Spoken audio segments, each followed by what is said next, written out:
I'm Jade of Jaded Reader, and today I'm doing my February TBR.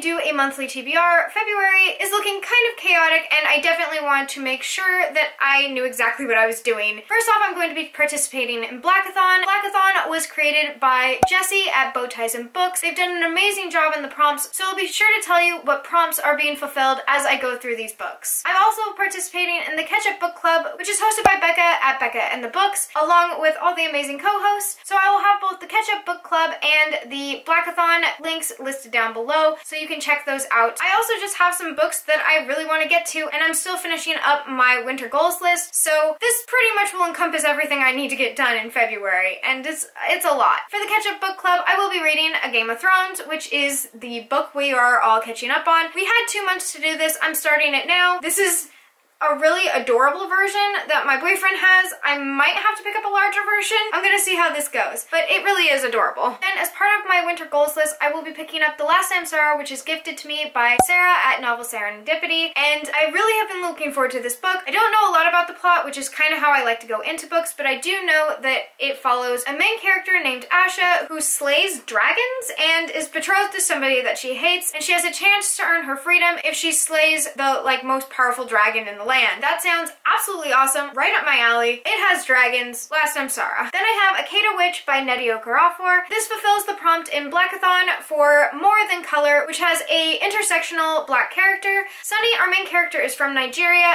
and is also albino. This book was actually brought up by Jessie, who has an amazing list of different book recommendations that can be used for Blackathon, and I was really excited to pick this one up because it has been on my TBR forever. I think since the summer. I saw this cover and I was like, oh my gosh, yes, and then it just kept on being on my TBR, so this one is getting done for Blackathon. Then I have The Poet X by Elizabeth Acevedo. I have also been meaning to get to this book. I have been eyeing this cover for most of my time on BookTube, and I finally picked it up because it is the group book for Blackathon, so I will definitely be getting into this book. It seems pretty thick, but it's a story told in verse, so a lot of the pages only have like 30 words on them. So I'm guessing I'm going to fly through this one, and I'm really pumped to get started. Then I have The Stars Beneath Our Feet by David Barclay Moore. This follows 13-year-old Lolly, who is growing up in the projects of New York, and how he's dealing with the tragedy of losing his older brother in a shooting. Lolly really likes architecture and building, and spends most of his time at an after-school program where he builds with Legos. So this book actually fulfills a couple different prompts. First off, it fulfills the prompt Hear Us, which is to have work by a Black author, and David Barclay Moore is a Black author. It also fulfills the prompt of Feel the Love, which is to have a 2 Black character romance, and Lolly's mother is in a relationship with an African-American woman. Along with that, from what I've heard, there's also a cute crush and romance for Lolly. I don't know any more information on that though, so I guess I'll find out. Then I have Black Panther Volume 1, A Nation Under Our Feet. This is by Ta-Nehisi Coates, who is also a Black author, and of course this prompt fulfills the Wakanda Forever prompt, which is to read a graphic novel or comic with a Black main character. And I am immensely excited to get to this graphic novel. I absolutely love Black Panther, and I cannot wait to read more of his graphic novels. Then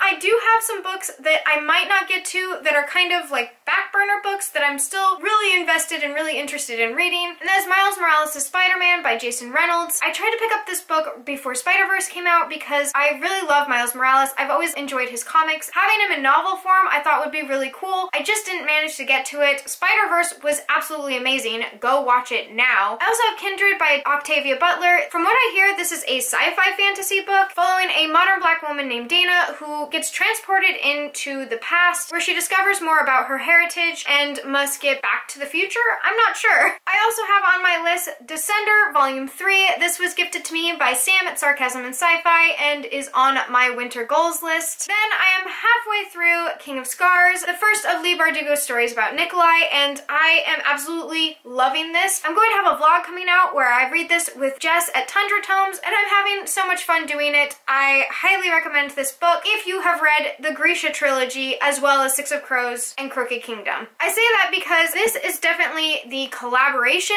of those two worlds, those two stories. There's a lot of things woven into this book, and I don't believe that it will make much sense or be as enjoyable if you have not read the previous parts of the series. I think this is going to be my favorite one of the entire Grishaverse so far, but I'm not finished with it yet, so it's on my TBR. There is also a final prompt that I thought was so cool and so neat that Jessie put in. They have a playlist of poems from the prompt Feel the Beat, which is to listen to these and react and tell people how these poems impacted you and how they made you feel. I will have that playlist also linked down below, but I highly recommend that you go to Jessie's channel and find out more if that prompt doesn't make sense to you, because they explain it much better than I probably just did. So that is the end of my February TBR. I feel like I have a lot of books as I stare at this pile, but I'm looking forward to all of them, so I really hope this is just a phenomenal reading month for me and that I'm just stuck inside because it's all rainy and stormy and that I can just read the whole time. I really want to get to every single one of these, and I don't know if I will, but I can't imagine which one I would want to cross off the list, so let's just get to them all. I've officially lost just about all of my lighting, and it looks like I am talking by candlelight now, so I hope you're enjoying the sun or more stars wherever you are, and until next time, bye!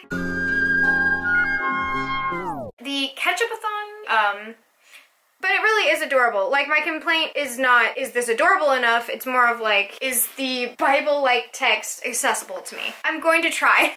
I'm sorry that I'm in the dark. It's getting so dark in here. Under our feet. This follows 13-year-old. This follows 13-year-old Lolly. 13-year-old Lolly. That's hard. I'll finish them all. This seems like such a bad idea now that I'm doing it. Oh, I'm starving. Oh, my stomach just growled. I'm so hungry. No, don't. There you go. Just shuffle back. Oh, what do you know?